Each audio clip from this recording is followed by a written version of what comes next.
Καπνίδης. Καπνίδης θα βγάλει την μπάλα κοντράρι.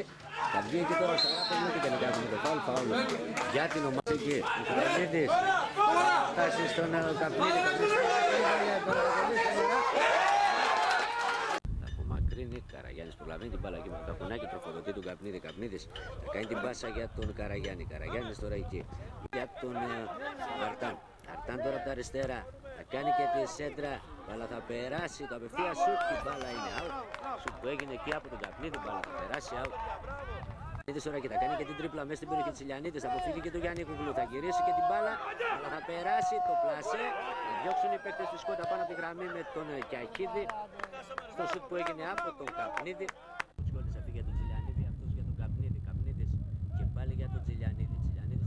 Θα κερδίσει εκεί τώρα ο Φιτάς. Βγάλει και την πάσα για τον Καπνίδη. Καπνίδης να αλλάξει παιχνίδι απέναντι για τον Αρτάν. Αρτάν δεν θα μπορέσει να πάρει την μπάλα μπροστά.